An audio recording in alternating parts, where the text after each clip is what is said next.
Okay, so today's Advent book is The Church Mice at Christmas. Now, by a man called Graham Oakley. So he's written and drawn this. This was a book I had when I was 6. I had it for Christmas when I was 6, just before my 7th birthday. But it's a book that I absolutely love, and I love this series of They're books called The Church Mice. And Graham Oakley is a fantastic illustrator.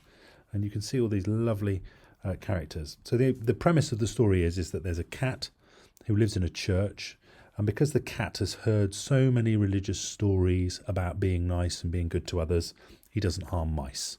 And so he lives with these mice in a church. And that's the premise behind it. So anyway, let's get on with the story. And there you can see the opening page, and you can see the cat's called Samson, and the mice are using him to help them put up their Christmas decorations. One morning, a few days before Christmas, Arthur and Humphrey, the leaders of the church mice, were in the porch admiring the Christmas tree. "It would be jolly nice to have a party," said Arthur suddenly. "A real Christmas party with paper hats and crackers and games and things." "Oh, yeah," cried Humphrey, "and mince pies and trifle and custard and blancmange and cream and jelly."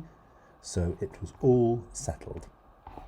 And there you can see Humphrey and Arthur looking up at the Christmas tree.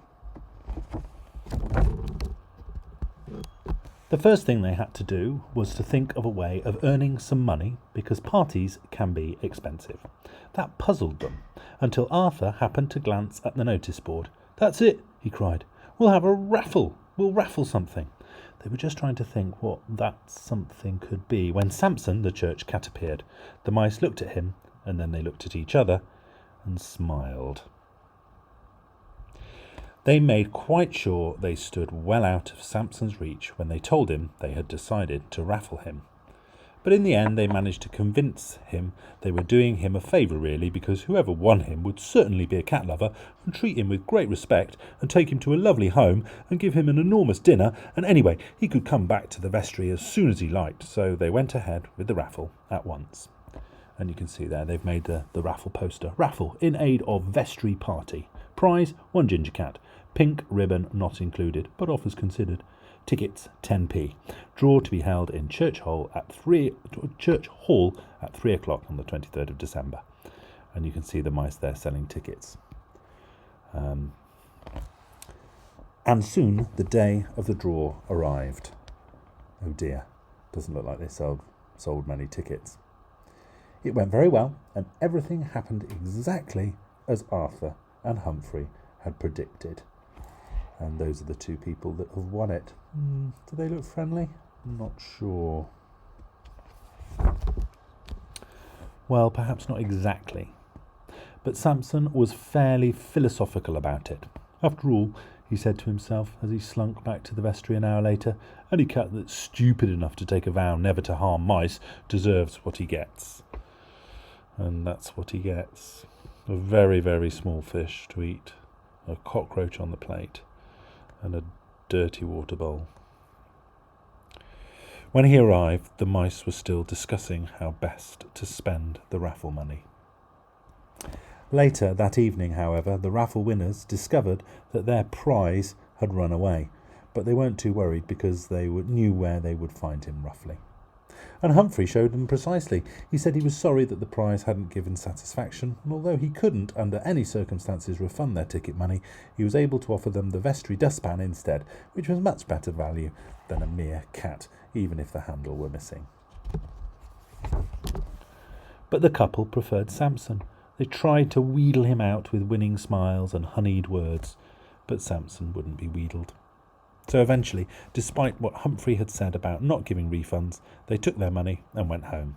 The mice were really depressed about this, because without the money there would be no party. Humphrey muttered that, though it wasn't in his nature to criticise, there was a certain whiskery ginger individual who would do well to look up the word selfish in the dictionary, but he didn't say it loud enough for Samson to hear. To cheer themselves up, Arthur and Humphrey decided to go across to the vicarage to watch television. On the way, they racked their brains to think of another way to make some money, but without success. Later on, however, they saw something that sparked an idea. And you can see them there. The vicar's watching telly. He's watching a horror film by the look of it. It looks very scary. And you can see the two mice there looking at a Christmas card with some carol singers on it. Maybe that's their idea. The next day, they rounded up the mice with the loudest voices. They spent the whole morning practicing their scales and the whole afternoon sorting out the pronunciation of Wenceslas. And by the time it was dark, they were ready. And you can see them there just going off into the snowy night. And the other mice and Samson are saying goodbye. Carol singing had seemed a really good plan in the vestry. It doesn't look like people can hear them though. Sound of the motorbike droning them out. They're a bit little, knocking on the door, but people can't hear them. And then when the big band comes by, well, that's it. But as Humphrey said afterwards, everyone knows that the best laid schemes are mice and thingamagummies and gang of after glay. Oh dear. You see they've got their candle and they're standing under somebody's paper bag, which they've set fire to. Oh, disaster.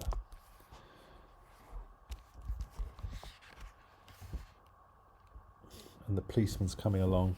And those who didn't were learning fast. Arthur and Humphrey fled through a shop door. And inside they tried a rather clever ruse. It would have worked too if a customer hadn't thought they would make such lovely stocking fillers. And it's a good idea. So they pretended to be stuffed toys, but somebody wanted them. So they had to run. And run they do. From then on, it was just one thing after another. Fortunately, Arthur kept his head and managed to get them aboard a passing train. Humphrey complained that they should have inquired where it was going, but Arthur said they would find out soon enough. They never did. So on their adventures, you can see that they go through the toy farm. They were too scared to go in the field because there's a bull. And then there's a soldier. And one of them thinks they're going to get killed. And then they see the Queen, so obviously they have to bow. And then there's a toy train, a model railway. And they jump on the railway, go into the tunnel, and manage to get away. But just when it looked as if they had come to an end, Arthur spotted the very thing for a quick getaway. And they jumped into a toy car, battery-powered.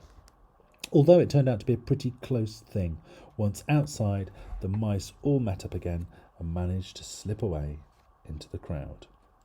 And look, the fire engine had been called, the police are there, all because of their candle.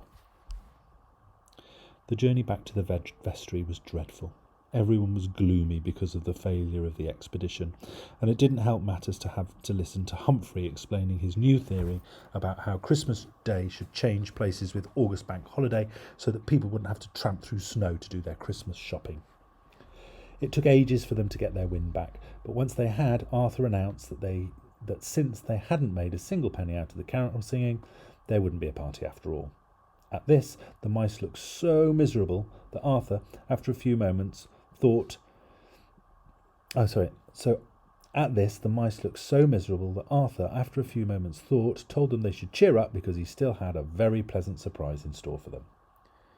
After that, he and Humphrey whispered together for a long time. Then, as quietly as possible, they filled a paper bag with odds and ends from the choir boys' lockers, woke Samson, and tiptoed out of the vestry while nobody was looking.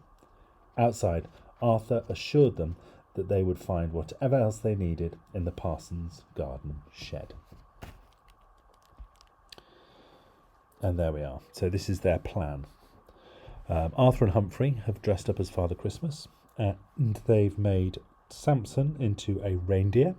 They've got a sledge, and they've got a bag of sweets by the look of it as well. On the way back to the vestry, a most wonderful thing happened to them. Even Humphrey was speechless for 2 seconds. Then he said, "Good evening, Father Christmas, sir. I am Humphrey, and what I want for Christmas is a quadraphonic record player, a quartz watch, 4 ounces of jelly babies, a pair of 2-tone football boots, and what I would like," began Arthur. "A transistor radio," continued Humphrey, "a dozen walnut whips." The Beano Annual, a yo-yo, 2 pounds of fudge, an electric guitar, and what I would, began Arthur. "Colour television," Humphrey continued, 6 boxes of cheese spread, a cuckoo clock, a pocket calculator, and a packet of custard creams. "And what began Arthur. "Well, that will do for now," said Humphrey, "because the sergeant is obviously in a hurry to give you his list. So, if your worship will just make a note of my address," and he shouted it out very slowly that there could be no mistake. "Right then," he finished, "we'll expect your highness at 9 o'clock tonight sharp. Carry on, sergeant." So it's not Father Christmas at all, is it? It's a burglar who's dressed up to look like Father Christmas, and the policeman's caught him. They decided they might as well go on pretending to be Father Christmas, even though the real one was now going to visit them, because it would amuse the mice and fill up the time until he arrived. Unfortunately, it wasn't the mice who seemed to find them amusing. Oh, at a Christmas party. People out celebrating, seeing the mice. Oh no, they've dropped all their sweets down the drain. Poor things. So their return to the vestry was anything but the very pleasant surprise that Arthur had promised. Though they made up for it by telling the mice about their meeting with Father Christmas and explaining that he would be coming to the vestry at 9 o'clock, everyone started to get ready at once. Meanwhile, a reward for the persons who'd helped to capture the burglar had arrived at Wortlethorpe police station, and the sergeant, who had heard Humphrey shouting out his address, promised to deliver it himself. Back in the vestry, it wasn't long before everything was spick and span, and by the time the church clock struck 9, the mice were ready and waiting.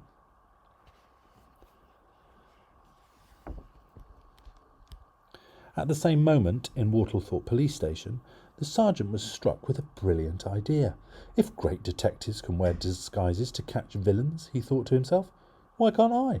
So he borrowed the burglar's Father Christmas outfit, and when he looked in the mirror, he scarcely recognised himself. It's a stroke of genius, he muttered. I'll be a chief inspector before you can say Sherlock Holmes. In the vestry, the mice heard the clock strike 9:15, and Arthur and Humphrey started to get worried. At the police station, the sergeant was just setting off on his rounds. As he had to pass the church, he decided to deliver the mice's rewards. When the clock struck 9:30, Arthur and Humphrey began to fear for their safety. Humphrey started to stammer that Father Christmas was probably having trouble with his reindeer or something, but the mice were in no mood for excuses. And by 9:45, the mood in the vestry was very ugly indeed. Samson was about to step in and do something about it when suddenly the door creaked open and there he is, Father Christmas, even though it is actually the police sergeant, with a hamper. For a long time after Father Christmas had gone, the mice just sat and stared, murmuring things like, gosh, golly, crumbs. Then with shrieks of excitement, they all rushed to see what he had brought them. And what they saw was everything that anybody could possibly want for a Christmas party. And you can see the things they've got. So they've got a roast turkey, some cream cheese, some Turkish delight, some dates, a Christmas cake, peaches in brandy, some chocolates, chocolate biscuits. They've got loads of things. Delicious. And what a party they had. It was good enough to make Humphrey forget all about quadraphonic record players and yo-yos and things. In fact, it was so good that they were all ill for 3 days after it, and when it was over, there was enough left for the choir boys to have a party of their own and be ill for 3 days as well. Even after that, the mice were still able to find a box of crystallised fruits, a tin of asparagus, and a jar of pickled walnuts. And since it was the season of goodwill to all men, they decided to give these to the parson. But then Humphrey informed them that years and years of intensive scientific research had proved conclusively that parsons don't like crystallised fruits. So they kept those and had a feast on New Year's Eve, just to round off the year nicely. And there you can see all the mice having their party. And don't they look like they're having fun? Don't know if Samson's having fun. There's a joke there. Question, why did the chicken cross the road? Answer, to get to the other side. What a rubbish joke, but they seem to be enjoying it. So playing a game of blind man's buff down the bottom. Bit of dancing going on, crackers. Somebody feeling a bit sick after eating too many chocolates. Oh, some sugared almonds at the top that the mice are getting out. Oh, and they've got mistletoe, chasing after people to give them a kiss. And that's the end of the story. And there's the end papers. They're making the end out of snow. Those little yellow dots is because this book's so old. Sorry about that. Anyway, that is The Church Mice at Christmas. As I say, one of my all-time favourite Christmas books that I had when I was a little boy and that my mum used to read to me. And now I've read it to you. So I hope you enjoyed it, and I'll see you all soon. Take care. Bye.